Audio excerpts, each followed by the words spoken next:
Allah tabaraka wa ta'ala, et n'oublie jamais cela, il nous dit dans le Saint-Coran, Ma yalfidhu min qawlin illa ladayhi raqibun atid.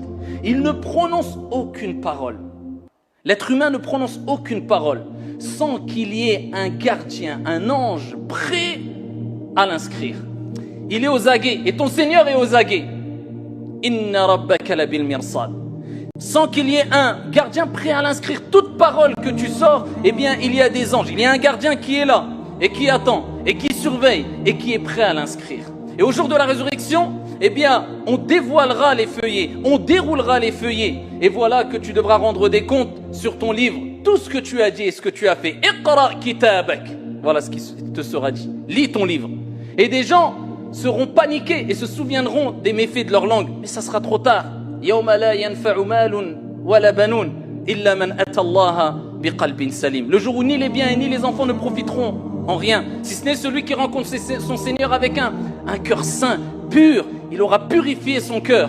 Et pour purifier ton cœur, eh bien, il faut utiliser à bon escient cet outil qui est Al-Lisan et qui fait partie des outils qui transmettent les informations à Al-Qalb. Aussi, ils ont une relation ici entre eux très étroite, la langue et le cœur. Première des choses, n'oublie pas que toutes tes paroles sont inscrites. Deuxième des choses, le prophète alayhi salam te donne cet enseignement et te donne ce conseil rapporté par Muslim. Man kana yu'minu billah wal yawmil akhir falyaqul khayran aw liyasmut.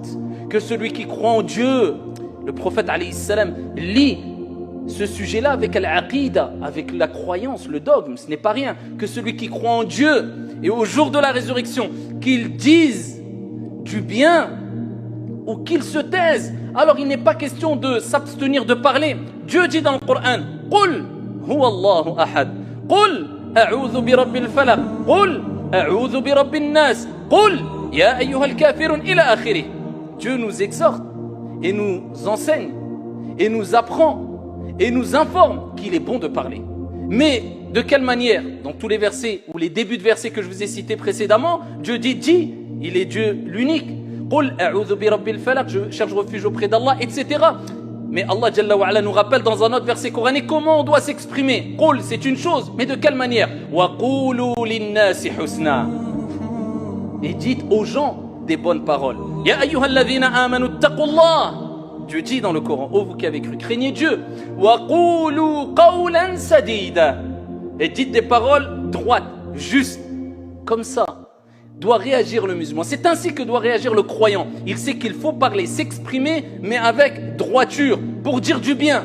Troisième des choses, si tu sais que tes paroles ne vont pas construire, ne vont pas rapporter quelque chose de positif, ne vont pas apporter un plus, ou bien au contraire, ils vont provoquer la fitna, les troubles, la polémique, la médisance, la pagaille, eh bien tais-toi, garde le silence, et n'oublie pas que Dieu, de par sa sagesse, eh bien, il nous a créés avec deux oreilles et une seule langue.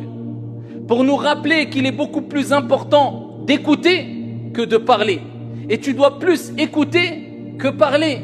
Mais malheureusement, beaucoup oublient cela et facilement ils se permettent d'exprimer leurs propres désirs, leurs propres opinions sans savoir les conséquences de cette expression-là. Et quelquefois, ils créent des dégâts, des choses dévastatrices et ils ont oublié que leur Seigneur Tabaraka wa Ta'ala leur demandera des comptes sur ces choses-là, sur ce qu'ils ont exprimé. Voilà pourquoi il est très important d'apprendre à garder le silence. Et Wahb ibn Munabbih rahimahullah ta'ala disait, il y a ijma', unanimité chez les sages, sur le fait que garder le silence, ra'sul hikmah, c'est la tête de la sagesse.